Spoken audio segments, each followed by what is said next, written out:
the business fixer. Attempt number 2 to try and get Instagram also to be going live at the same time. Let's see if this is going to work. Yes, it is working. So apologies for that. Not a great hook to kind of get started, but here I am now on Instagram. So let's get started. So how to maintain high standards without checking everything yourself. That is what I'm talking about today. So a few weekends ago, I made a bit of a last minute decision to head to Supercar Fest. So those of you who know me well know that I'm a complete petrol head. And at the time, I felt like I needed a bit of inspiration, a bit of motivation, and cars have always done that for me. So I just knew that being surrounded by some of the best cars in the world, it was going to have a way of reconnecting me with my ambition, thinking about business performance and what's possible when people operate at the very highest level. So what I found interesting was how much my taste in cars has evolved over the years. I've always loved performance cars, particularly Japanese and German, but recently I found myself increasingly drawn towards some of the more extreme end of the market. Cars like the Ferrari 812 Competizione, the Ferrari 488 Pista Pagliotti, if I'm pronouncing any of these right, and the McLaren 765 LT Spider. They literally completely grabbed my attention, and I even caught myself spending more time looking at hypercars and starting to properly understand why people seem to be becoming obsessed with them. So my taste has become, shall we say, significantly more expensive than it used to be. Now, the dream car list has now grown accordingly, and it's living on my vision board, not as a fantasy, but as a genuine reminder of what elite looks like and what I'm working towards. And being around cars at that level always pushes me to keep raising the bar in my own work. And sometimes we all need that reminder. And here's what struck me walking around that day. Not one of those cars performs the way it does because someone is watching over it. For example, the Ferrari 812 Competizione does not hit 211 miles per hour because an engineer is nervously present at every outing, double checking everything before it moves. It performs because every decision made in building it was the right one. The standard is not maintained by someone watching, it's built in. And the longer I spent there, the more I kept thinking about how rarely that principle actually shows up in the way that most service businesses are actually run. So the question I would say is, when are those high standards starting to cost you? Because there is a particular kind of business owner who cares so deeply about the quality of what their business ultimately delivers. It's not in a vague aspirational sense, but it's a genuine that they feel it when something goes out that isn't quite right. They notice the small things, and the others might miss, and they've built a reputation on consistently delivering to a high standard. And now, if you're listening to this, you may well be one of those. The difficulty is over time is caring deeply about quality and personally overseeing it have become the same thing. So work gets reviewed before it goes out. Decisions are coming back to you for a final check. Emails are getting reread, outputs are getting adjusted, and somewhere in the background there is always this quiet sense that if you were not looking at it, something might not be quite right. How much of this does it sound familiar? Now, this isn't about disorganization. It's not necessarily an inability to delegate. It's a pride, and a pride is a much harder thing to argue with than having poor systems. But the exhaustion that builds with this is real. It's rarely about the volume of work done. It's about the fact that every piece of work leaving the business is carrying your name, your standard, your reputation. And letting go of that feels like a management decision and more like a personal risk. So you stay close to the detail because the detail is what matters to you. And because it's always been your involvement that's made the difference, that's where it stays. And the problem is the way that you're working ultimately will have a ceiling. And most business owners hit it long before they realize it's actually there. Okay. Now, something I also want you to really understand here is high standards and high control are not the same thing, right? This is the point that most conversations about delegation misses entirely. The issue is not about whether you should care about quality. Of course you should. The issue is where the quality actually lives. In most owner-led businesses, the standards live inside you, the business owner. It exists in your judgment, your instincts, your ability to look at something and know whether it is right. And that is genuinely a valuable skill. It's often what has built the business in the first place, but it's also fragile. When the standard lives in the person rather than in the way the business operates, it can only then be protected by the person being present and involved in the business. Every time they're not, because you're busy or you're on leave or you're unwell or simply stretched, that's when the standard then becomes uncertain. And that distinction really, really matters here, because the difference between a standard that is enforced and a standard that is embedded, right? There's a really clear difference here. So enforcing a standard means reviewing, correcting, and approving. But embedding a standard means that you're designing the business so the right outcome is the natural outcome, right? Regardless of who is actually doing the work. Now, the first requires your constant presence. The second does not. And that's where you start building a business that no longer depends on you. Now, going back to this supercar fest. Now, the performance is not protected by someone checking upon it. It's the result of every process, every design decision, every manufacturing choice being precisely right. The output is consistent because the system that produces it is consistent. So next thing I want you to be thinking about. I know that this is a common objection because often you feel like letting go feels like you are lowering the bar, right? If embedding standards into the business was simply a practical question, most owners would probably have done it already. The reason why you probably haven't is it doesn't feel like a practical question. It feels like a values question.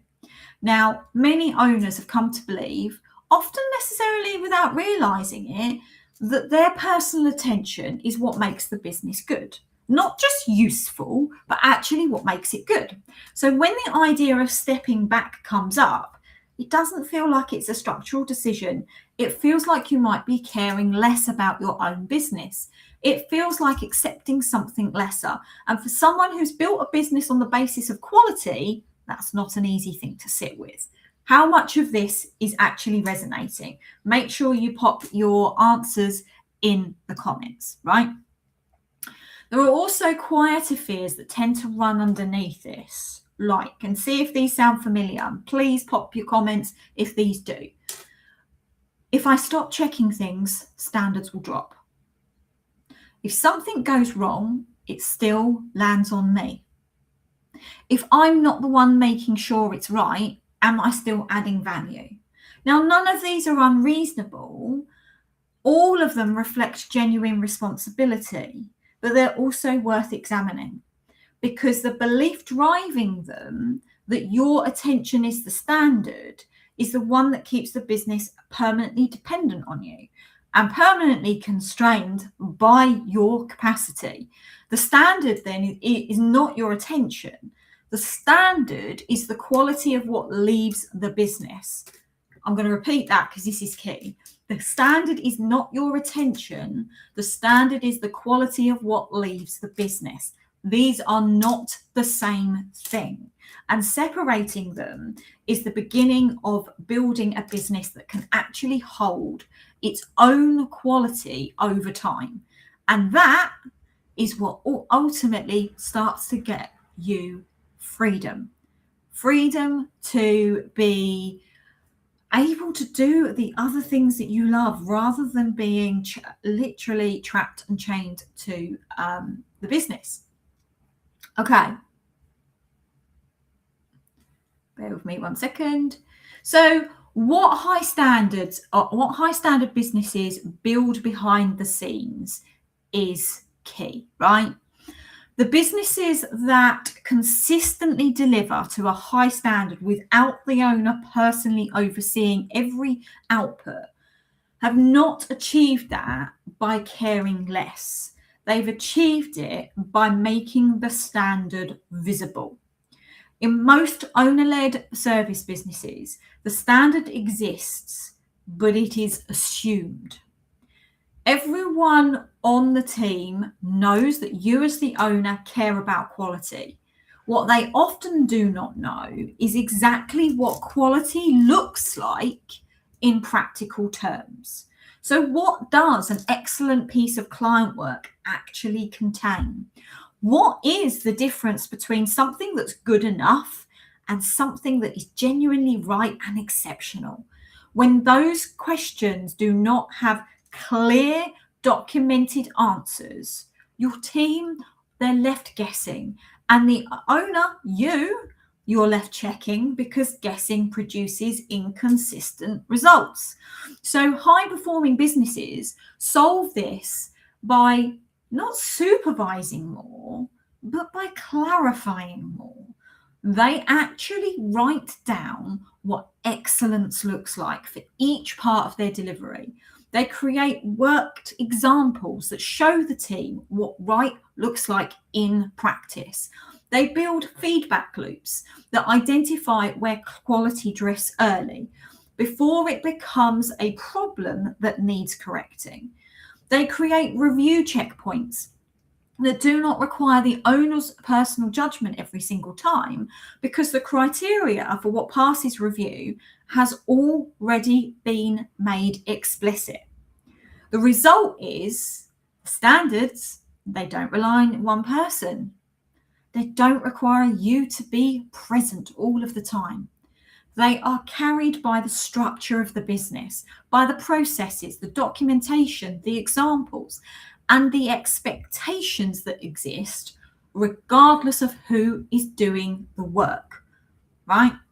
Inconsistency in most service businesses is not caused by low standards. It's caused by standards that were never made clear enough to everyone else to reliably replicate.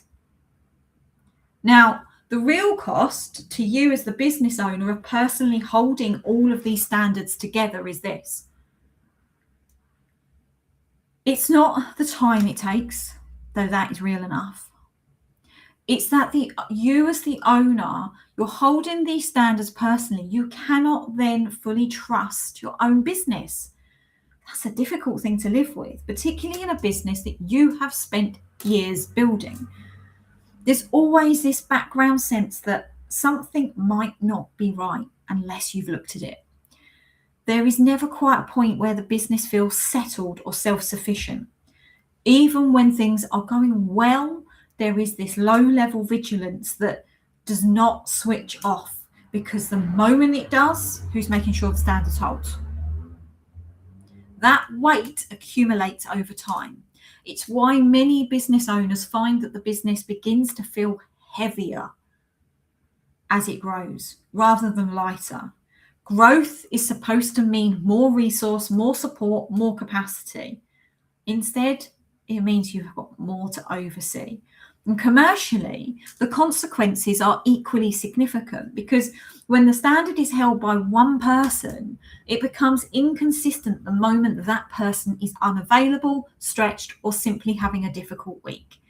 That inconsistency is not always at a dramatic level, it rarely is, but it shows up in the gaps. The piece of the work that went out without the usual level of care, the client who had slightly different experience, the delivery that was fine rather than excellent.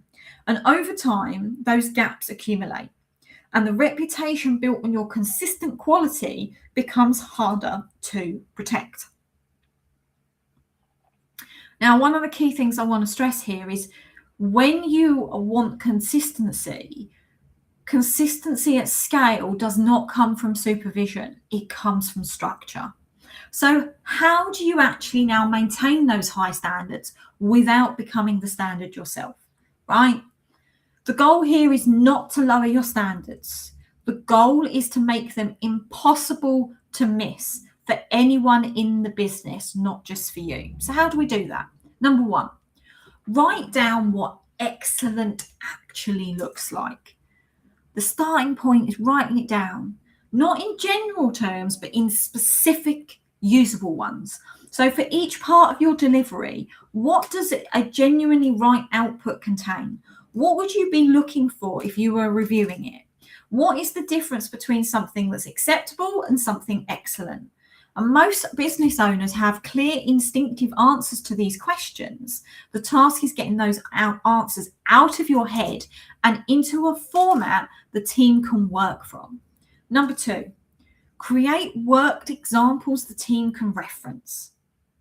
They're more powerful than just the written guidance alone. If the team can see what excellent looks like, not just read a description of it, the standard becomes something they can aim at rather than something they're trying to guess at.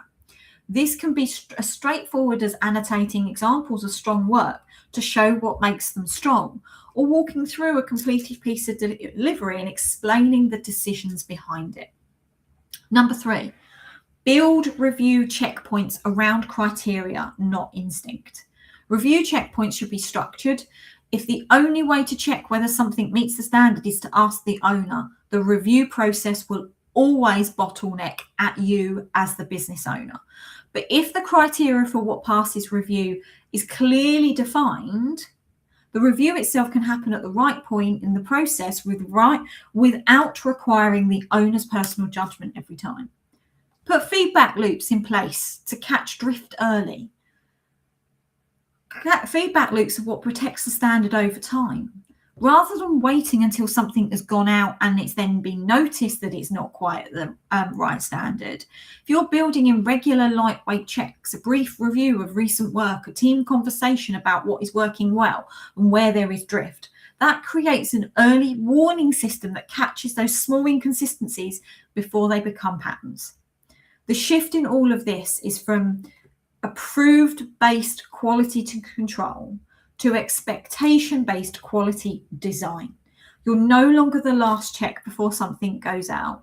You are the person who built the system that makes the right outcome become the natural one, right? To going back to Supercar Fest, the thing about cars, like the Ferrari 812 Competizione or the McLaren 765 LT Spider, is that they do not look like effort. They look inevitable, like the only possible outcome of wanting something done to that standard.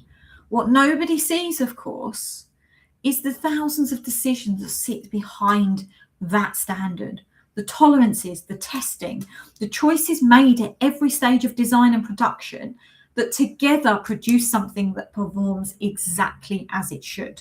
There is no one person standing over the finished car making sure it holds together. It holds together because it was built correctly. The standard is not maintained by vigilance. It's a result of the quality of the decisions made before the car ever moved. And this is why I keep coming back to walking around that day. The businesses I most admire and the cars, as it turns out, do not perform because someone is watching. They perform because the thinking happened earlier. at the design stage, and the standard was built in rather than bolted on afterwards. Now, my dream car list on the vision board is not just there to remind me of what I'm working towards financially, it's there to remind me what elite looks like when the process is right. And it's a useful question to sit with as a business owner. If I stopped watching, would the standard hold? And I'd love to hear in your comments what the answer is to that. Now, high standards should ultimately create freedom, not remove it. Most people who have built a business the way that you've done it, with genuine care about quality, with a reputation built on consistency, you did not set out to create something that depends on you entirely. You set out to build something good, something that you're proud of, something that gives you freedom, flexibility, and a quality of life that's reflected in the work that you have put in. And what many have ended up with, and tell me in the comments whether this is you, is that you're a business that delivers at a high standard, but only because you're personally making sure it does. The freedom that was supposed to come with the success has been quietly replaced by the ongoing responsibility of holding everything together. That's not the deal anyone signed up for. The shift that changes this is not about caring less, it's about designing it better. A business where that standard is embedded in the process, the expectations, the examples, and the structure, does not need the owner to protect it. It holds its own standard, which means you as the owner get to do something more valuable with your time and attention than checking whether all the work is right. Standards and freedom are not in conflict. The business that genuinely holds its own quality is the one that gives you, the owner, back your time, the mental space, the confidence in what you have built. Now, if you recognize the pattern in this, the checking, the difficulty, stepping back, the quiet sense that the standard relies too heavily on you, the next step is to get clear on exactly where that is happening and what is keeping it in place. And the best way to do that is by booking in a free business performance strategy session with me. It's the right place to start. And we'll look at the standards currently that depend on your personal involvement. Where are the operational bottlenecks? And what changes to systems and structure and the potential leadership adjustments that would allow the business to hold its own quality consistently without needing you to watch over everything. And if that is something you're interested in getting started with, then all you just need to do is comment the word standards, and I can send you the link and we can have a conversation.